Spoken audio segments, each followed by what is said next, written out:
Ces lois attendent que l'être humain reprenne sa totale souveraineté, un rappel de l'importance à l'incarnation par le corps et la responsabilité, les lois de l'univers et les lois quantiques. La loi de l'unité divine, elle affirme que tout est un tout.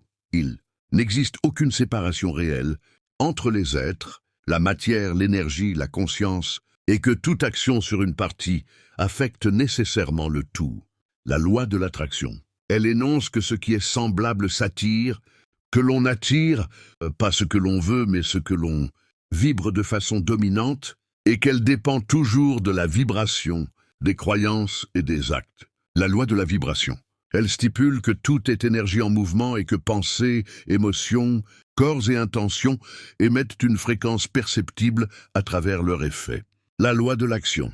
Elle indique que rien ne se manifeste sans mouvement, que l'intention sans action reste potentielle et que l'action alignée déclenche la matérialisation. La loi de cause à effet. Elle établit que chaque cause produit un effet correspondant, non comme une punition ou une récompense, mais comme un ajustement mécanique du vivant. La loi d'analogie. Elle affirme que le microcosme reflète le macrocosme et que ce qui se joue à l'intérieur se manifeste à l'extérieur, selon le principe que ce qui est en haut est comme ce qui est en bas.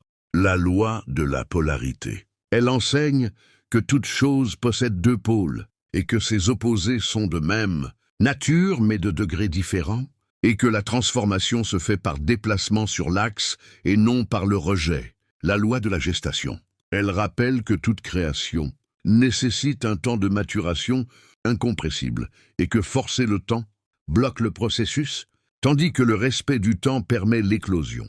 La loi du rythme. Elle indique que tout suit des cycles d'expansion et de contraction, de montée, de repos, et que de résister à ces cycles crée de la souffrance, alors que s'y accorder crée de la stabilité. La loi de la relativité. Elle précise que rien n'a de sens isolément, et que toute expérience prend de la valeur par comparaison et par contexte.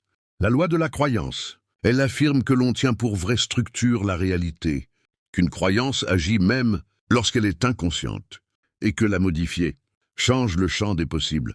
La loi du genre. Elle enseigne que toute chose contient une polarité masculine et une polarité féminine, entendue comme principe, dont l'équilibre permet la création et la manifestation de la vie. La loi de la transmutation de l'énergie. Elle établit que l'énergie ne disparaît jamais, mais change de forme, qu'une émotion non exprimée se transforme souvent en symptôme et qu'une énergie rendue consciente devient ressource.